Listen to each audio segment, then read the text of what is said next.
हाँ सभी लोग ध्यान दीजिए। आप लोग आज आप लोग अध्याय 8 जो है समाकलन का अनुप्रयोग देखेंगे। तो समाकलन का अनुप्रयोग समझिए कि समाकलन का प्रयोग हम किस लिए करते हैं या समाकलन का उपयोग कहाँ पे होता है।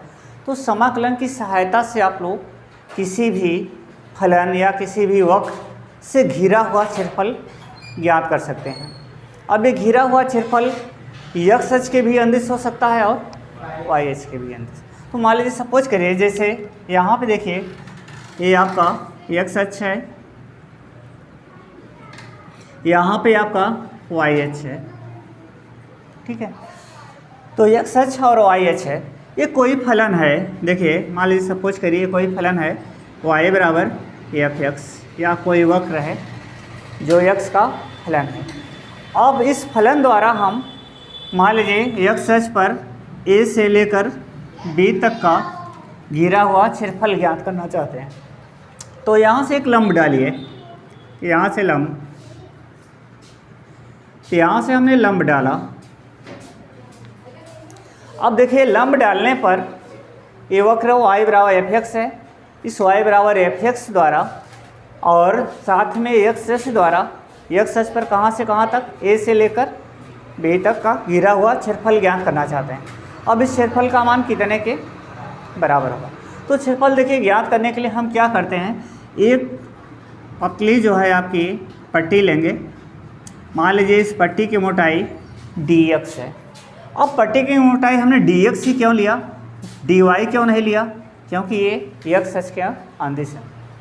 तो ये dx है और इसका ये जो ये ऊंचाई है इसको हम क्या मानेंगे, y बराबर f(x). तो इसकी जो है अब पट्टी की मोटाई dx है और इसकी ऊंचाई जो है y है। तो अगर हम इस पट्टी का क्षेत्रफल निकालें तो क्षेत्रफल बराबर क्या होता है, लंबाई गुणित चौड़ाई। तो पट्टी का क्षेत्रफल, तो इस पट्टी का क्षेत्रफल आपका क्या होगा, लंबाई गुणित चौड़ाई। तो लंबाई इसकी y है, लंबाई कितना है y और चौड़ाई कितना है dx। तो लंबाई गुणित चौड़ाई। तो ये सिर्फ स्मॉल एरिया किसका क्षेत्रफल निकला है, पट्टी का। किसका निकला है, पट्टी। लेकिन हम इस जो कर्व द्वारा जो घिरा हुआ क्षेत्रफल है इसको इसी प्रकार के बहुत सारी छोटी छोटी पतली पतली पट्टियों से मिलकर बना हुआ जो है मान सकते हैं। बहुत सारी पतली पतली पट्टियों से मिलकर बना हुआ मान सकते हैं। और हर पट्टी का क्षेत्रफल कितना होगा जानते हैं आप लोग, हर पट्टी का क्षेत्रफल y dx होगा। हर पट्टी का क्षेत्रफल y dx होगा। तो अगर हम पूरे इस वक्र द्वारा, वक्र कौन सा है, y बराबर f(x), तो वक्र y बराबर f(x) द्वारा घिरा हुआ पूरा संपूर्ण क्षेत्रफल निकालना चाहते हो a से लेकर b तक। ये जो है क्षेत्रफल किसके अंदिश है, x अक्ष के अंदिश। तो अतः संपूर्ण, अतः इस वक्र द्वारा घिरा, अतः इस वक्र द्वारा घिरा, इस वक्र द्वारा घिरा संपूर्ण क्षेत्रफल, इस वक्र द्वारा घिरा संपूर्ण क्षेत्रफल। तो अगर संपूर्ण क्षेत्रफल हम निकालना चाहते हैं तो क्या होगा, ध्यान दीजिए। संपूर्ण क्षेत्रफल को हम a से लिख रहे हैं।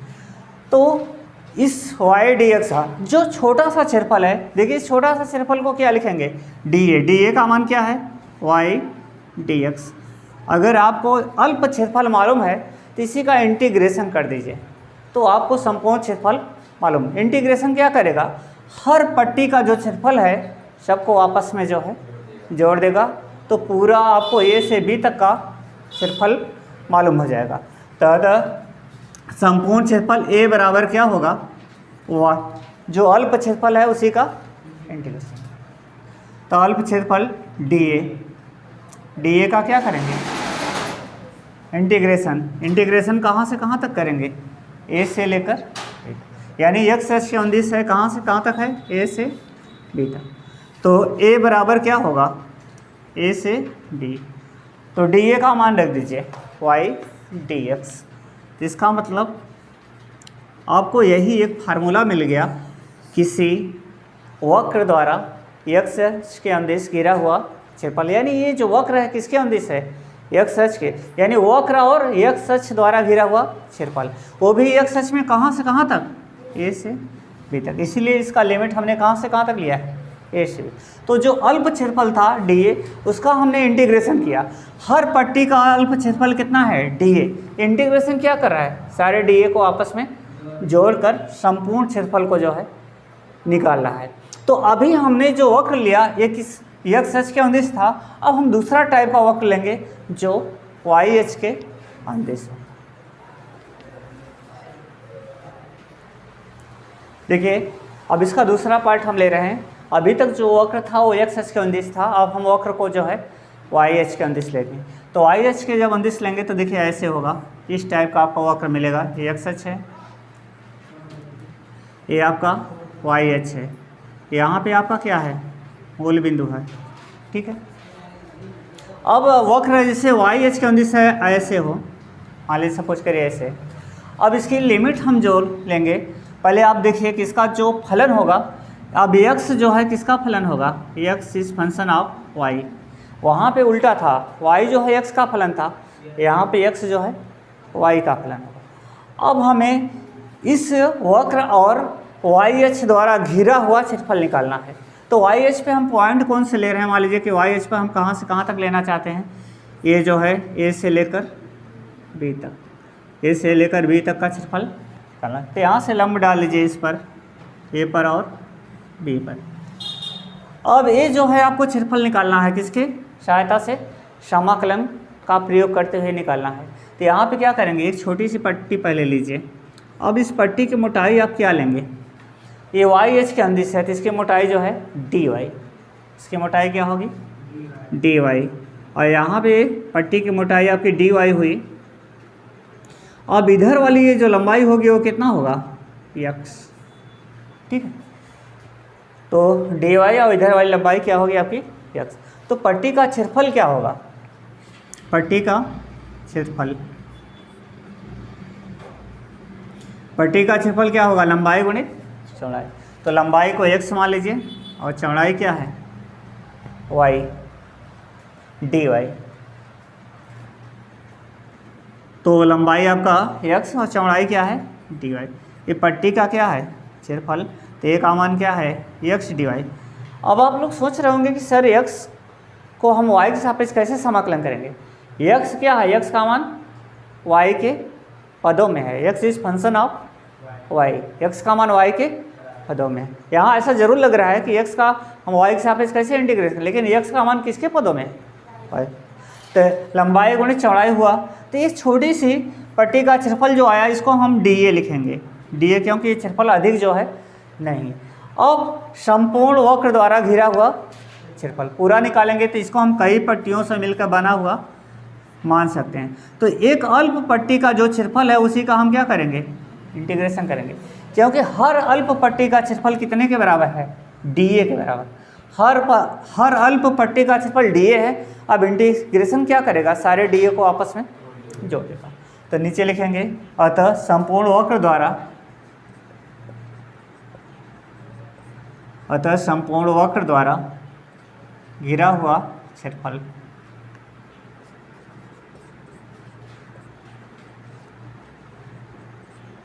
संपूर्ण वक्र द्वारा घिरा हुआ क्षेत्रफल। तो संपूर्ण वक्र द्वारा घिरा हुआ क्षेत्रफल ए निकालेंगे तो ये क्या करेंगे, इंटीग्रेशन किसका करेंगे, जो अल्प क्षेत्रफल है उसी का इंटीग्रेशन। तो अल्प क्षेत्रफल dA है, इसकी लिमिट कहाँ से लेंगे, a से b तक, लिमिट a से b तक।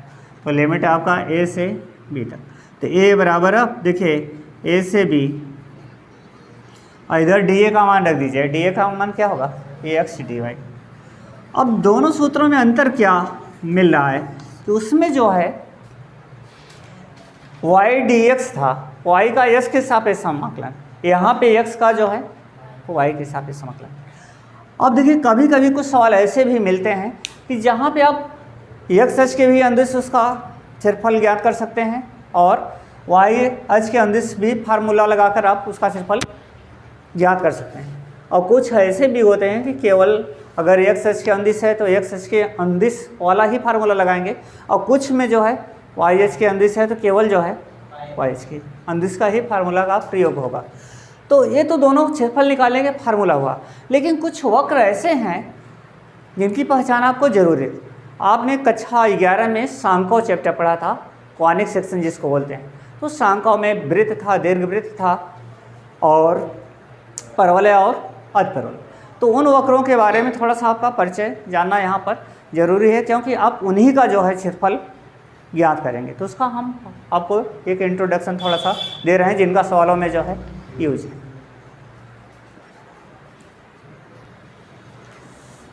हाँ देखिए, थोड़ा सा वृत्त का समीकरण आप लोग समझिए। पहले देखिए कि ऐसा वृत्त जिसका केंद्र मूल बिंदु होता है और उसकी त्रिज्या जो है r है। तो वृत्त के बारे में देखिए, कोई ऐसा समीकरण ध्यान दीजिएगा जिसका केंद्र मूल बिंदु होता है, जिसका केंद्र क्या है, मूल बिंदु। तो मूल बिंदु यानी 0, और इसकी त्रिज्या r है। तो इस वृत्त का समीकरण क्या होगा? इस वृत्त का समीकरण होता है, वृत्त का समीकरण x² + y² बराबर होता है r²। देखिए, यह एक ऐसे वृत्त का समीकरण है जिसका केंद्र मूल बिंदु है, यानी 0, है और त्रिज्या जो है r है। तो ऐसे वृत्त का समीकरण क्या होता है? x² + y² बराबर r²। जल्दी नोट करिए। इसके बाद देखिए, हम आपको बताने जा रहे हैं परवलय।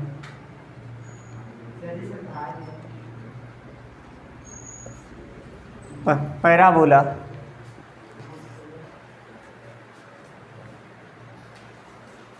देखिए, परवलय क्या है, ध्यान दीजिएगा।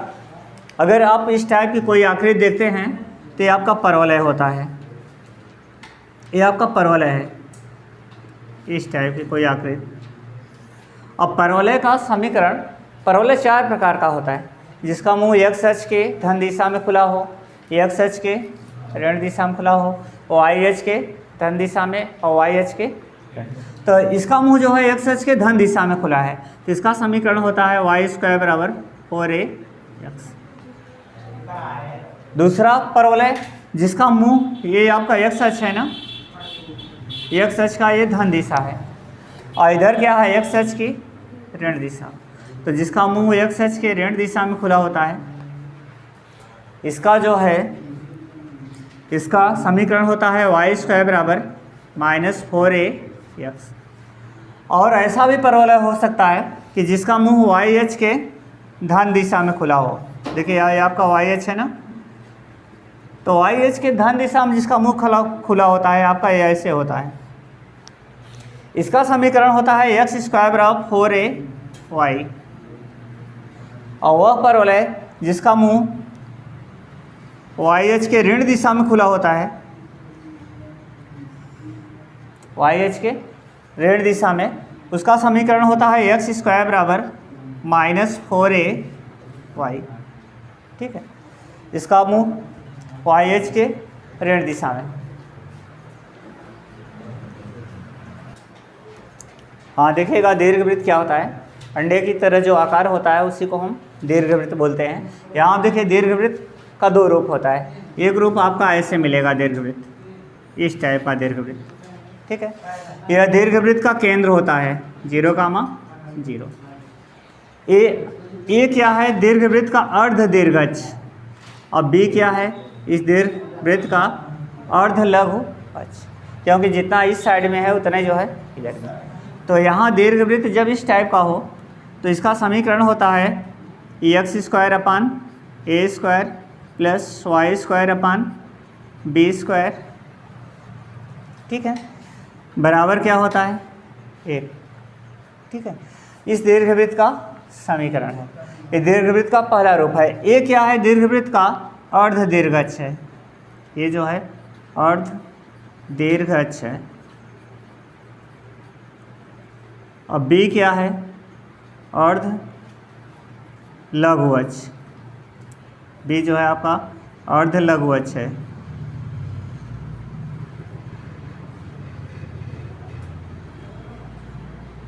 अब यहाँ पे ध्यान दीजिएगा आप लोग, मान लीजिए कि दीर्घवृत्त अब इस टाइप का मिल जाए आपको, ऐसे इस टाइप का, तब भी इसका समीकरण आपका जो है इस टाइप का होगा तब इसका समीकरण ऐसे हो जाता है एक्स स्क्वायर बटा B square plus Y square बटा ए स्क्वायर, ठीक है, बराबर क्या हो जाएगा, बराबर 1, ठीक है।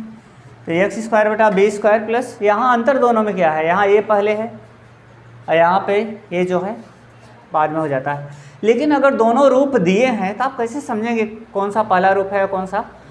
अगर आपका पहला रूप एक्स स्क्वायर का हर बड़ा है तो जान जाइए कि पहला रूप है, और एक्स स्क्वायर का हर छोटा है तो समझ जाइए कि दूसरा रूप। तो पहला रूप में क्या होता है,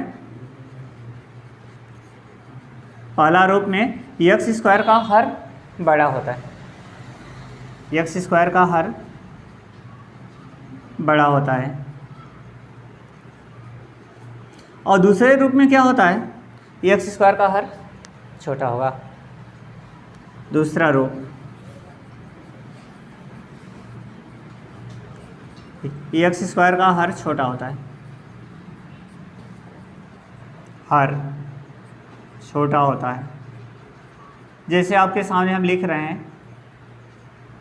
ध्यान दीजिए, जैसे आपके सामने ऐसे लिखा है एक्स स्क्वायर बटा 9 प्लस वाई स्क्वायर बटा 4 बराबर 1। यहाँ पर देखिए 9 जो है बड़ा है 4 से, तो कौन सा रूप है, पहला रूप, ठीक है। अब जैसे इसका उल्टा कर दें, X square upon 4 plus Y square upon 9 बराबर 1। तो यहाँ पे देखिए एक्स स्क्वायर का हर क्या है, वाई स्क्वायर के हर से जो है छोटा हो गया। तो जब छोटा हो गया तो कौन सा रूप होगा, दूसरा रूप, ठीक है।